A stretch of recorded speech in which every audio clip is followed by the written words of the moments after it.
Of course, that's pretty much the way it was for all of us, wasn't it?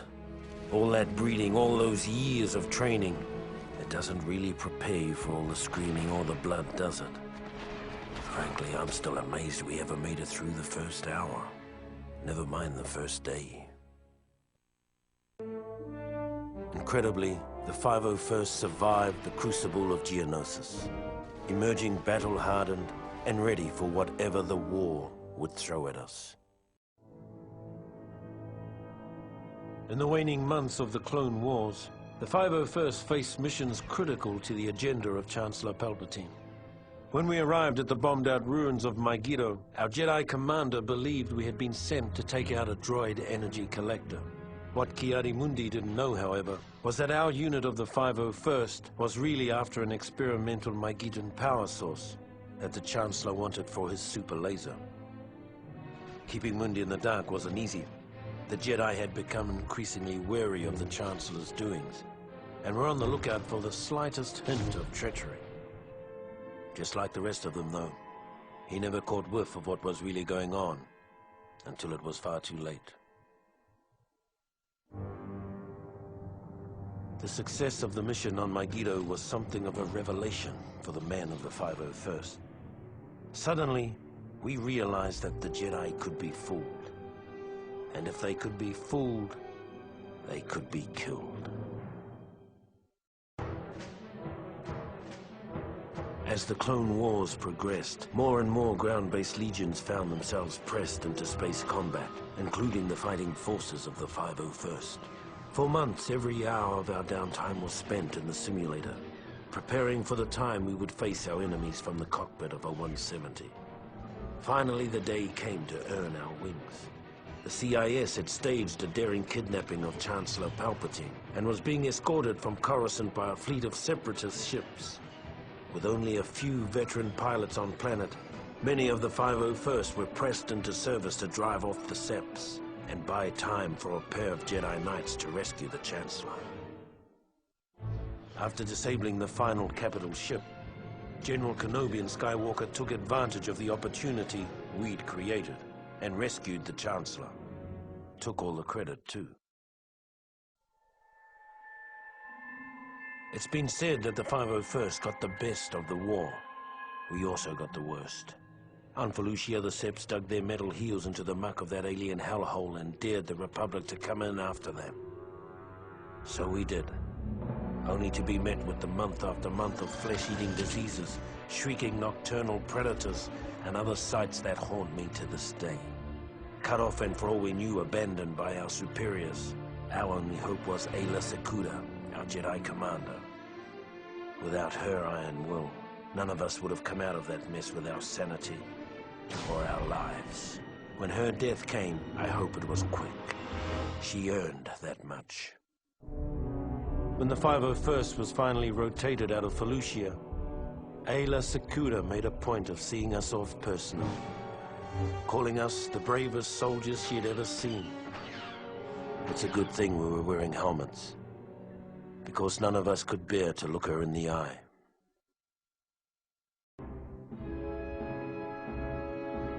When the Separatists' invasion of Kashyyyk caught the Republic flat-footed, a detachment of the 501st was sent in to stop the bleeding until reinforcements could arrive. It was a textbook suicide mission, and we knew it. As we fought our way into Kashyyyk's atmosphere, most of us believed that the only way we'd be getting off this planet was in a body bag. As the 501st finally broke through the Sep blockade over Kashyyyk, I took a long look back at the battle that continued to rage over the planet and wondered why so many had to die for a bunch of walking carpets. Then I followed my orders and turned planetward.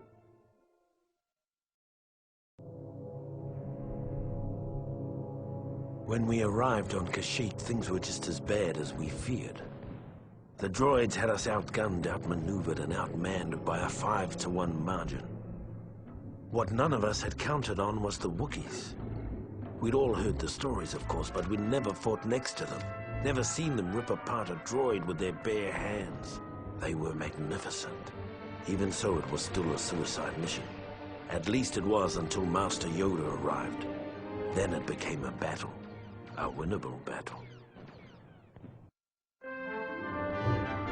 With the timely arrival of Master Yoda, the 501st was able to hold the line against the Seps on Kashyyyk. We left as heroes. Years later, we'd return as conquerors.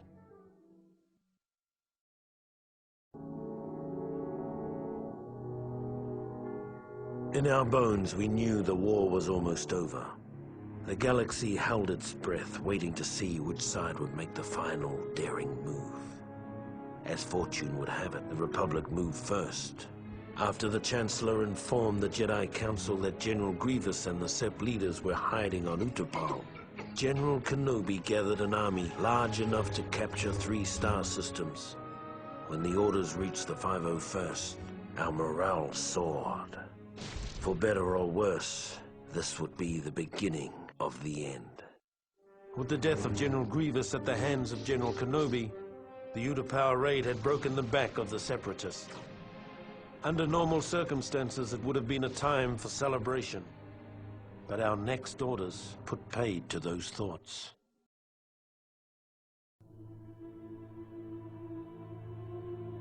What I remember about the rise of the Empire is how quiet it was. During the waning hours of the Clone Wars, the 501st Legion was discreetly transferred back to Coruscant. It was a silent trip. We all knew what was about to happen, what we're about to do. Did we have any doubts? Any private, traitorous thoughts? Perhaps, but no one said a word. Not on the flight to Coruscant, not when Order 66 came down, and not when we marched into the Jedi Temple. Not a word.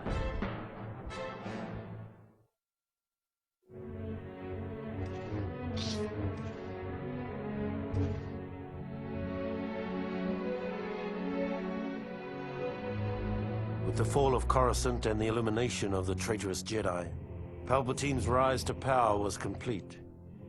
In recognition of our service and loyalty to the Emperor, the 501st were placed under the direct command of Lord Vader. Armed with deadly new weapons, blazing new ships, and shiny new armor, our presence let the galaxy know that the days of the old Republic were well and truly over. We were establishing a new era, an era of order and peace.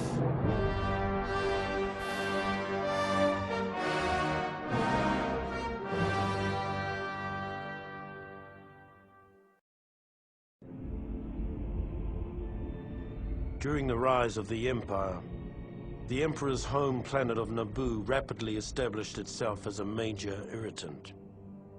After a number of Naboo's ambassadors were sent home in various states of dismemberment, her newly elected queen broke off diplomatic ties and began exploring military options. Clearly, it was time for a regime change.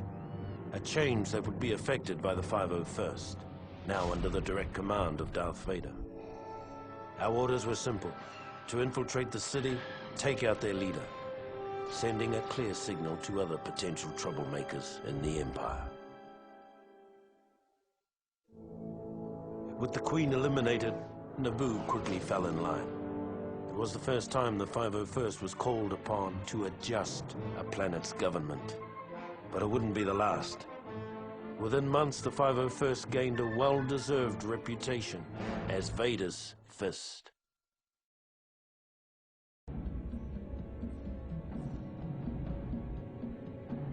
Although the Clone Wars were over, some people never seemed to get the message. The worst case of denial was Gizor Delso, a Geonosian separatist who'd somehow escaped Lord Vader's efforts to wipe out the remnants of the CIS. Lord Vader tracked him to Mustafar and brought us in to finish the job. It seemed like a simple enough mission.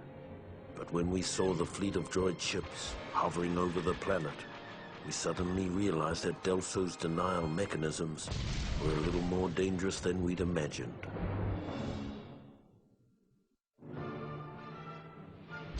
The slight whiff of nostalgia the 501st had enjoyed fighting the droid fleet over Mustafar had already grown sour by the time we'd established orbital positions. Now it was time to find out what this was all about. By the time we'd made our way to the molten surface of Mustafar, it was apparent that Delso had been a busy little bug. All by his lonesome, he'd found a previously hidden droid factory, fired it up and cranked out his own private army of battle droids. Needless to say, this got the men of the 501st a little hot under the helmet, and not just because of all that lava. Truth be told, we'd all had our fill of those gearheads during the war. We couldn't stomach the thought of going through another one. So we blew them up. Blew up the droids, blew up the factory. Damn near blew up the planet. The destruction of the mining facility put an end to any thoughts of a second droid rebellion. For the first time in years, the man of the 501st could relax and get about the business of maintaining an empire, rather than building one. Officially, there never was a clone rebellion on Kamino. Unofficially, approximately 20 years after we were created, a special detachment of the Imperial 501st Legion was dispatched to Kamino with orders to eradicate an army of clones that had been bred to take arms against the Empire. Our mission commander, an expert on the inner workings of Kamino, was a young bounty hunter named Boba Fett. The bounty hunter left after the battle was over. He said something about tracking down a smuggler on Tatooine. After the Kamino uprising, the Emperor decided that an army of genetically identical soldiers was too susceptible to corruption. Future troopers would be cloned from a variety of templates. Though the 501st itself remained pure, the rest of the Imperial Army gradually became more and more diverse. We never really got used to the new guys.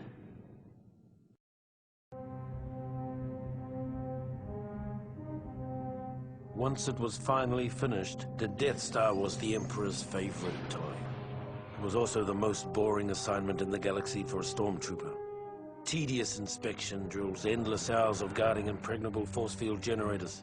Things got so bad that when a prison break erupted in the cell block, we were almost happy to have someone shooting at us again. If only we'd known what an embarrassing snipe storm we were about to wade into. We probably would have jettisoned the whole detention block into space. After the embarrassment of the prison break, Lord Vader removed us from our comfortable belay and began dragging the 501st across the galaxy in a dangerous hunt for the now missing Death Star plans. Ironically, our punishment eventually proved to be our salvation. The poor souls who took our place in the detention area were completely wiped out when the Death Star was destroyed.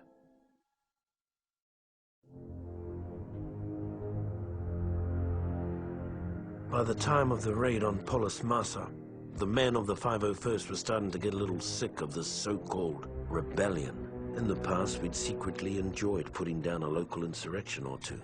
They kept the troops sharp and the Empire feared. But these rebels were different. They were organized, they were growing, and they were everywhere. The raid on Polis Massa was a perfect example of how things were starting to fall apart. We were supposed to go in, wipe out a small band of rebels, and recover some stolen Imperial plans on an encrypted holodisk. Before we knew it, we were nearly overrun by rebel forces, with the holodisk nowhere to be found. Even though the Polis Massa raid was only a partial success, we finally had a lead on the whereabouts of the Death Star plans, which suited the 501st just fine.